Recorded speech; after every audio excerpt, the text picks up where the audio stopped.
खबरों की लखनऊ से बड़ी खबर सामने आ रही है। कांग्रेस की उम्मीदों को लगा झटका। मायावती ने गठबंधन की खबरों को बताया गलत। मायावती ने फिर से किया ऐलान। तो लखनऊ से जानकारी सामने आ रही है। मायावती ने गठबंधन की खबरों को गलत बताया है और एक बार फिर से ऐलान किया है बीएसपी अकेले चुनाव लड़ेगी। बीएसपी से गठबंधन सिर्फ अफवाह। बीएसपी के अकेले चुनाव लड़ने के फैसले से विरोधी दल बेचैन। सूत्रों के हवाले से जानकारी सामने आ रही है। कांग्रेस चाहती है बसपा से गठबंधन करना। गुपचुप तरीके से कांग्रेस कर रही थी बसपा से संपर्क और एक बार फिर से मायावती ने बड़ा ऐलान किया है। अब फिर से उन्होंने कहा है साफ तौर पर कि बसपा अकेले चुनाव लड़ेगी और सूत्रों के हवाले से जानकारी मिल रही है कि गुपचुप तरीके से कांग्रेस बसपा से संपर्क कर रही थी और कांग्रेस बसपा से गठबंधन करना चाहती है। वहीं मायावती ने अपने बयान में कहा है कि अकेले चुनाव लड़ने से विरोधी दल बेचैन हैं और बसपा किसी भी पार्टी के साथ गठबंधन नहीं करेगी और अकेले चुनाव लड़ेगी। तो मायावती ने फिर से बड़ा ऐलान किया है और गठबंधन की खबरों को उन्होंने गलत बताया है। तो लखनऊ से जानकारी सामने आ रही। कांग्रेस की उम्मीदों पर एक बार फिर से बसपा ने पानी फेर दिया है, जहां साफ तौर पर उन्होंने कहा है कि मायावती किसी के साथ गठबंधन नहीं करेगी। बसपा किसी भी पार्टी के साथ गठबंधन में चुनाव नहीं लड़ेगी।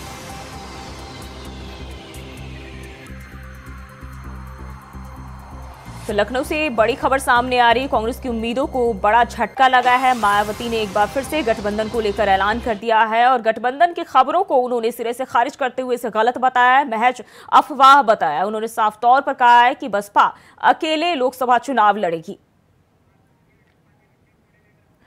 और इसी खबर पर ज्यादा जानकारी के साथ लखनऊ से स्टेट कोऑर्डिनेटर अनिल पाठक हमारे साथ जुड़ गए हैं। अनिल जी, एक बार फिर से कांग्रेस की उम्मीदों पर बसपा ने पानी फेर दिया है। मायावती ने साफ तौर पर कहा है कि बसपा वो अकेले ही चुनाव लड़ेगी।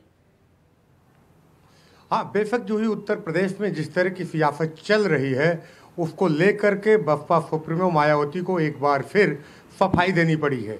एक्स पर आज बसपा सुप्रीमो मायावती ने लिखा है कि बहुजन समाज पार्टी अपने दम पर अकेले चुनाव लड़ेगी।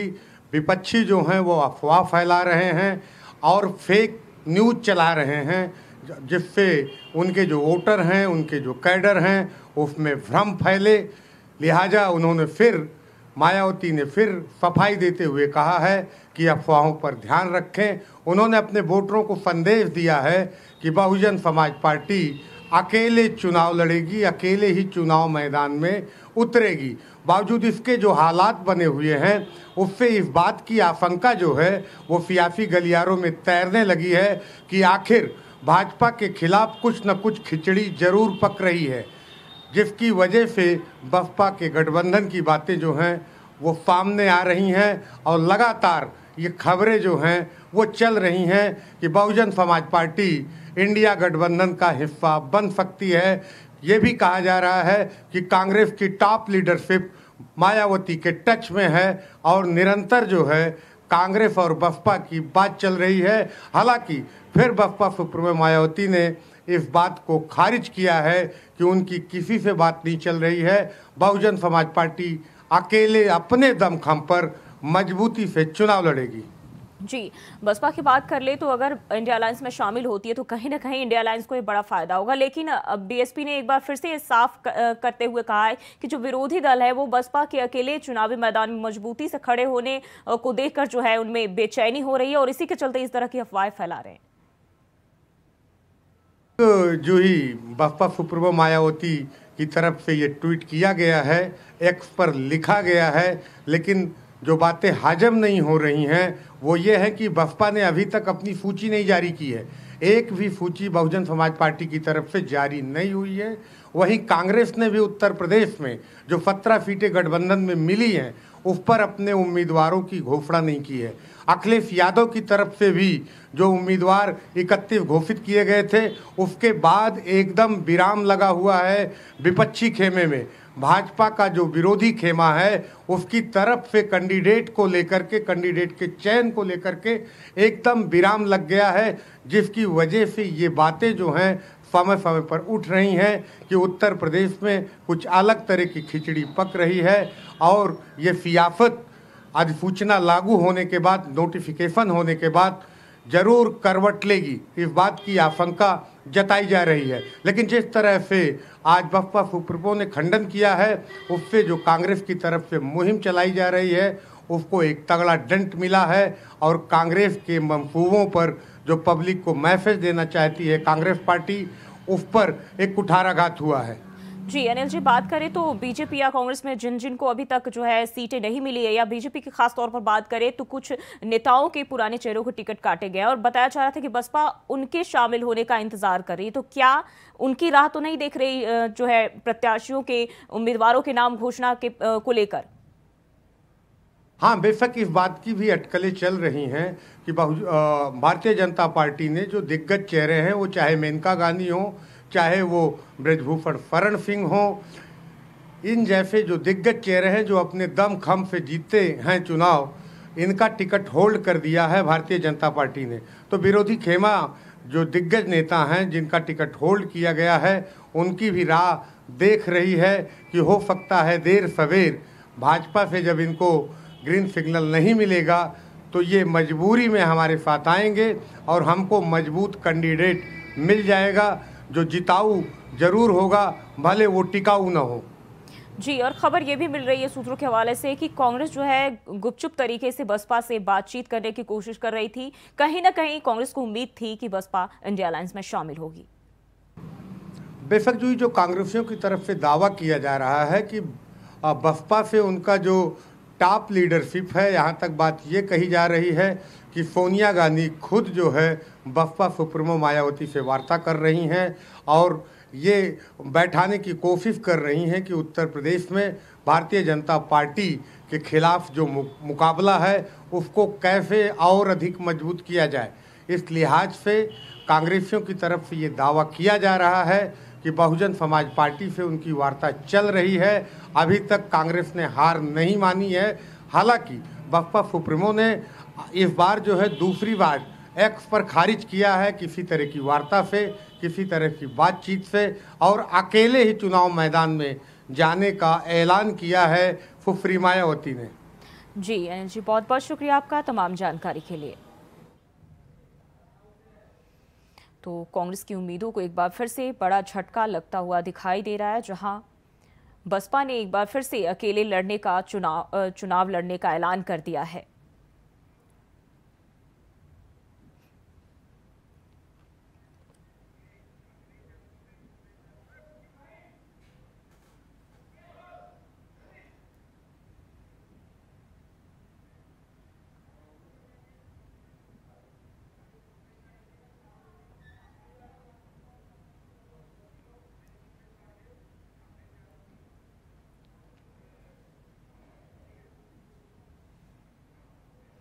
और सीधे चलते हैं लखनऊ, जहां अखिलेश यादव प्रेस कॉन्फ्रेंस कर रहे हैं।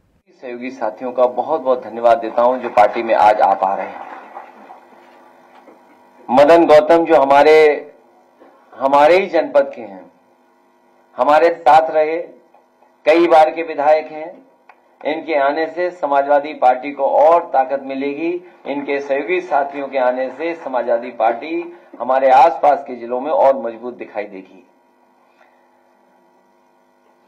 डॉक्टर सीताराम राजपूत जी का मैं स्वागत करता हूं। परवेज आलम जो बहुजन समाज पार्टी छोड़ करके आए हैं, मैं उनका और उनके सभी सहयोगी साथियों का बहुत बहुत स्वागत करता हूं। इलियास अंसारी साहब, जिन्हें हम मना लेते तो शायद हमारे साथ ही रहते, लेकिन कुछ राजनीतिक परिस्थितियों की वजह से वो हमें छोड़ करके चले गए थे, लेकिन बहुत ज्यादा दिन दूर नहीं रहे। आज पुनः समाजवादी पार्टी में और इस आंदोलन की मदद करने के लिए आए, मैं उनका भी बहुत बहुत स्वागत करता हूं और हमें उम्मीद है कि वो और उनके सभी सहयोगी साथी मिलकर के समाजवादी पार्टी की मदद करने का काम करेंगे।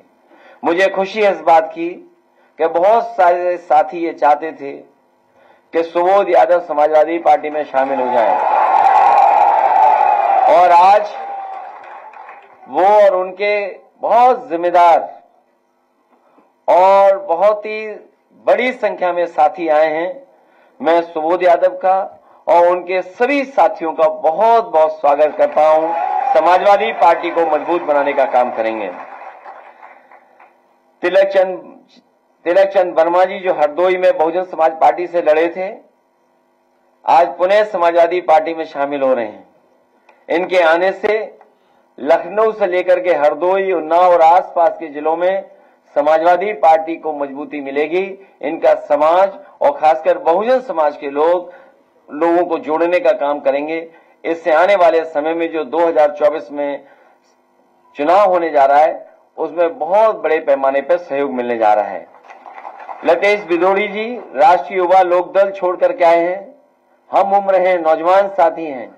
ये लंबे समय तक हमारी पार्टी के साथ जुड़ करके समाजवादी आंदोलन को मजबूत करेंगे। मैं इनका भी बहुत बहुत स्वागत आज समाजवादी पार्टी में करता हूं।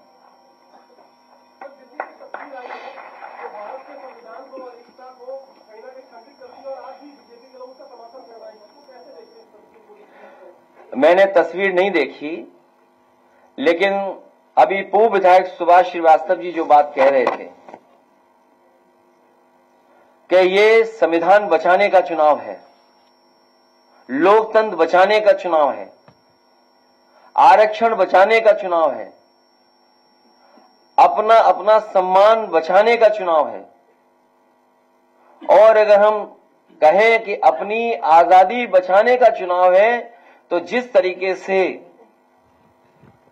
कभी मंथन हुआ था, ये समुद्र मंथन की बात जो हुई है कभी, ये संविधान मंथन का समय है। एक तरफ वो लोग हैं जो संविधान की रक्षा करना चाहते हैं, दूसरी तरफ वो लोग हैं जो संविधान को खत्म करना चाहते हैं।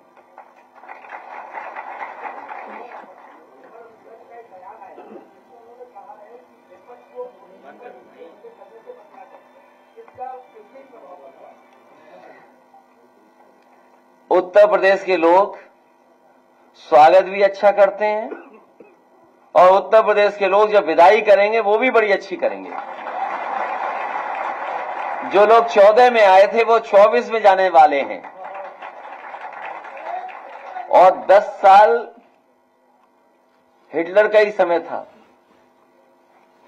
10 साल से ज्यादा वो नहीं रह पाया वहां पर, तो 10 साल तो इनका भी पूरा हो गया। और सवाल ये है कि नौकरियां मिलेंगी कि नहीं मिलेंगी।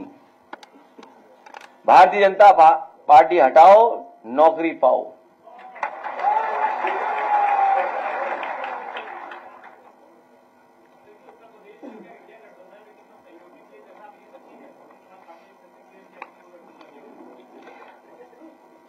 जिसका दाना उसका गाना। प्रेस के लोग आप भी बचिए।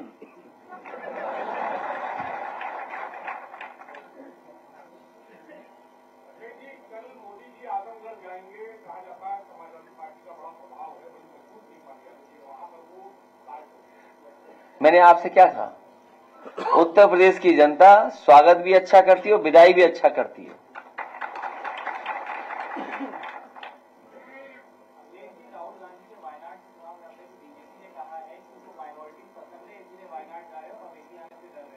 और मैं तो ये कहता हूं माइनॉरिटी सबको पसंद करना चाहिए। जो कमजोर हो, जिसके साथ अन्याय हो रहा हो, उसके साथ खड़ा होना चाहिए सबको। और प्रेस के साथियों, आपको भी खड़ा होना चाहिए। कल आप कमजोर होगे तो आपके साथ कौन खड़ा होगा? जब आपके लोग जेल जाते हैं तो समाजवादी लोग खड़े होते हैं आपके साथ। आप भी हम लोगों के साथ खड़े होइए।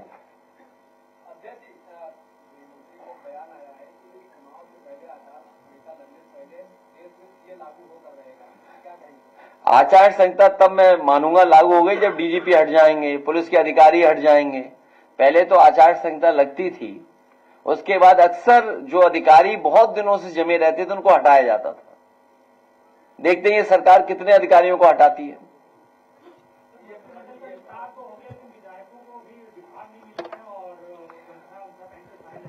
जब तक विभाग मिलेगा और प्रमुख सचिव को अपॉइंट कराएंगे तब तक चुनाव आ जाएगा।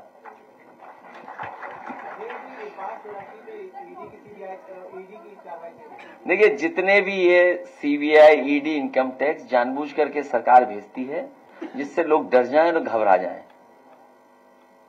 और फंसाने का काम करती है।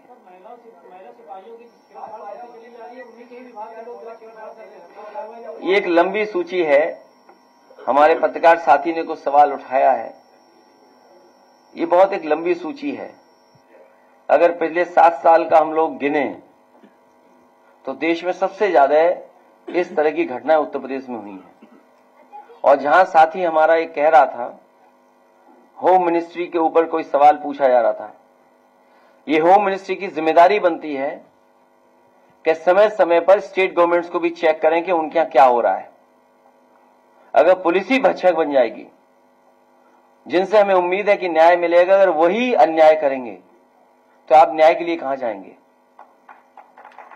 तो ये जो घटनाएं बढ़ी हैं, ये पुलिस हेडक्वार्टर से लेकर के और थाने तक की घटनाएं, आप इस बारे में जानकारी कर सकते हैं। सबसे ज्यादा उत्तर प्रदेश में है। जिस तरीके से जब से बीजेपी की सरकार आई है, दिल्ली में 1 लाख, पूरे उत्तर भारत में 1 लाख किसानों ने आत्महत्या की है। सोचो, जिस देश में 10 साल में 1 लाख किसान आत्महत्या करता हो, जहां पर यह बताया गया हो कि आय दोगुनी हो जाएगी, यहां जितने लोग बैठे हैं सब किसान परिवार के हैं। किसान परिवार पूछ रहे हैं कि उनकी आय दोगुनी कब होगी, और किसान के बेटे ये पूछ रहे हैं उन्हें नौकरी रोजगार कब मिलेगी। जो एमएसपी के लिए लड़ रहे हैं किसान, क्या सरकार एमएसपी लागू करेगी? समाजवादी ये भरोसा दिलाती है कि 80 हराओ, एमएसपी लागू करवाओ और उसका कानूनी अधिकार पाओ। सर, एमएलसी चुनाव होने वाले हैं, क्या कैंडिडेट्स में भी पीडीए की झलक दिखेगी? पीडीए की झलक अगले 50 साल तक दिखेगी आपको।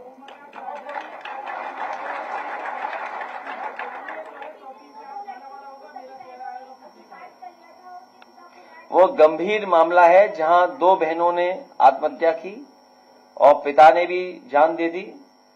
ये बहुत गंभीर विषय है। कम से कम बीजेपी को न्याय दिलाना चाहिए परिवार को, और कहीं ऐसी घटना दोबारा उत्तर प्रदेश में न हो, उसके बारे में भी सरकार को सोचना चाहिए। जो लोग जीरो टॉलरेंस की बात कर रहे थे, उनका कानून व्यवस्था उत्तर प्रदेश में जीरो हो चुका है।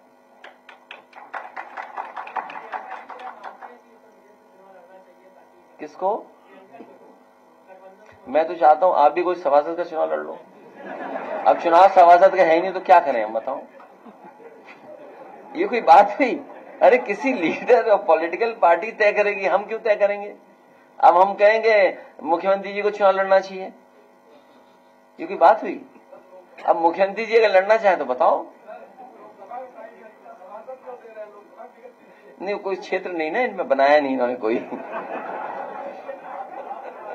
मुझे जिला नहीं पता ना, मैं विचार कर सकता हूँ इनके पास। कौन जिले के हो आप? लखनऊ? नहीं, रविदास जी हैं, अब आपको मौका नहीं मिलेगा। रिजर्व सीट है, मोहल्ला लो, इन कैसे दे दूंगा।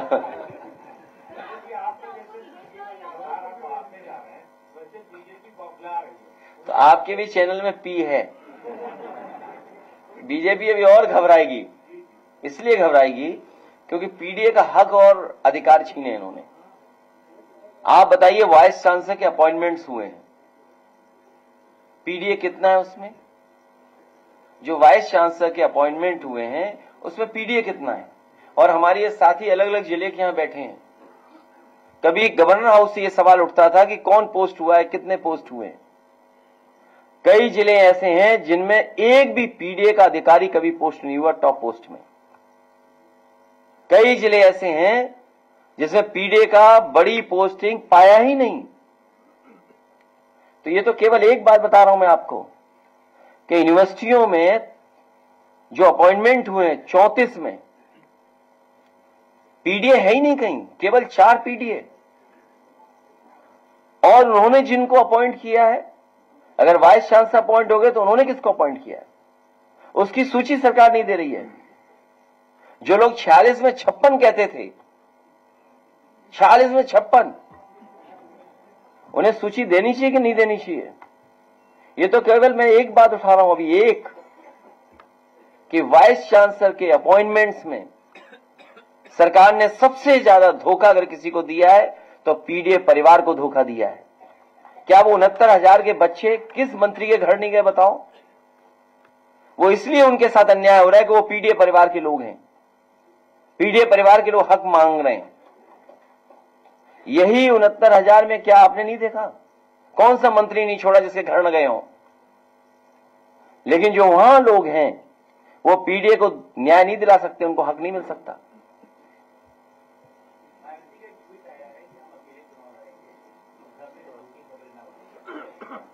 मैं उनको बहुत धन्यवाद देता हूं।